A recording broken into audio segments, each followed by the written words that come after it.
നമ്മൾ ഫ്രണ്ട്സ് എല്ലാവരും കൂടി ഒരു ട്രിപ്പിന് ഇറങ്ങിയതാട്ടോ. ഈ ട്രിപ്പ് കഴിഞ്ഞിട്ട് എനിക്ക് തോന്നുന്നു 2-3 ആഴ്ചത്തോളമായി. ഇപ്പോഴാണ് ഈ ഒരു വീഡിയോ ഇടുന്നത്. അപ്പം ട്രിപ്പ് എന്നൊക്കെ പറയുമ്പോൾ തന്നെ ആദ്യം ഏട്ടനോടും ചിത്താനോടും ചോദിക്കുമ്പോൾ പറയാം വയനാടാണ്. ഇവർക്ക് വയനാട് എന്ന് പറഞ്ഞാൽ അത്രയും ഇഷ്ടം. ഇവർക്ക് മാത്രമല്ല ഞങ്ങൾക്കും ഭയങ്കര ഇഷ്ടമാട്ടോ വയനാട്ടിൽ പോയാൽ. ഞാൻ ഇപ്പോഴും ചോദിക്കാറുണ്ട് ഈ വയനാട് മാത്രമേ ഉള്ളൂ. അപ്പോൾ ഏട്ടാ ഈ വയനാട്ടിലെ എല്ലാ സ്ഥലവും കണ്ടു കഴിഞ്ഞതാ. അപ്പം പിന്നെ പറയാൻ ഉത്തരം ഉണ്ടാവില്ല. അതുകൊണ്ട് പിന്നെ മിണ്ടാതെ നിൽക്കും. അങ്ങനെ എന്തായാലും ഞങ്ങൾക്ക് കിട്ടിയ റൂം ഇത് കഴിഞ്ഞിട്ട് അത് ഞാൻ ജസ്റ്റ് ഒന്ന് നിങ്ങളെ കാണിച്ചതാണ്.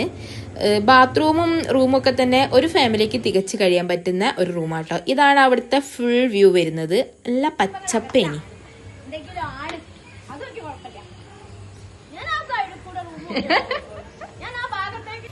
അതിൻ്റെ ഇടയ്ക്ക് ഉണ്ണിമോളെ എന്തൊക്കെയോ പറഞ്ഞു വരുന്നുണ്ട്. എന്താ നിങ്ങൾക്ക് മനസ്സിലായി? എനിക്ക് എന്തായാലും മനസ്സിലായില്ല.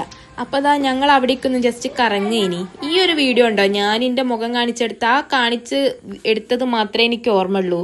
അത് കഴിഞ്ഞ് ഞാൻ എനിക്കിത് താഴ്ത്തുന്ന അത്രയ്ക്ക് സ്ലിപ്പ് ചെയ്തിട്ട് അവിടെ പോരാത്തതിന് എനിക്ക് കാലൊടിഞ്ഞ് പറഞ്ഞിട്ട് ഞാൻ അവിടെ നിന്ന് എണീക്കുന്നത്. അപ്പം എല്ലാവരും പറയുന്നുണ്ട് കാലൊന്നും ഒടിഞ്ഞിട്ടുണ്ടാവില്ലടി. ഏട്ടാ അതെന്ന് വെച്ചാൽ കുട്ടിക്ക് എന്തൊക്കെ പറ്റുമോ? കുട്ടി ഭാഗ്യത്തിന് എൻ്റെ കൂടെ ഇല്ലേ കേട്ടോ. അങ്ങനെ എന്തായാലും അവിടുത്തെ സ്ഥലങ്ങളൊക്കെ ഒന്ന് ജസ്റ്റ് കാണാൻ വേണ്ടി പോയത്. ഈ ഒരു പാറക്കെട്ട് കണ്ടോ?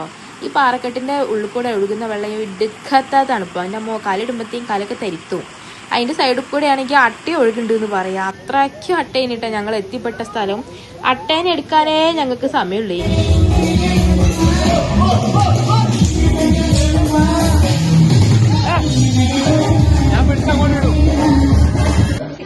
അങ്ങനെ രാത്രിയിലെ ആർമാദത്തിന് ശേഷം ഇനി രാവിലത്തത് കാണാം. രാവിലത്തെ ഫുഡായിട്ട് ഇത്രയും ഐറ്റംസ് കഴിഞ്ഞിട്ടാ അവിടെ ഉള്ളത്. എന്തായാലും നല്ല ഫുഡ് ഇനി ടേസ്റ്റി ഫുഡ് കഴിഞ്ഞിട്ടോ. പിന്നെ രാവിലെ നമുക്ക് എന്തായാലും ഇവിടെ വീട്ടിൽ നിന്ന് ഇത്രയും ഐറ്റംസ് ഒന്നും കിട്ടൂല. അതുകൊണ്ട് തന്നെ എല്ലാവരും ലാവിഷായി കഴിച്ചു. പിന്നെ തിരിച്ചു പോരണമല്ലോ എന്നുള്ളൊരു വിഷമേനി ആ ചായ ഇങ്ങനെ കുടിച്ചുകൊണ്ടിരിക്കുമ്പോൾ. അങ്ങനെ ഈ ജീപ്പിൽ തന്നെയായിട്ട് ഞങ്ങൾ തിരിച്ചു കൊണ്ടാക്കിയത്. പിന്നെ ഈ ഒരു സംഭവം കൂടി ചെയ്തതിന് ശേഷം ഇതിന്റെ പേര് ഓർമ്മയില്ല.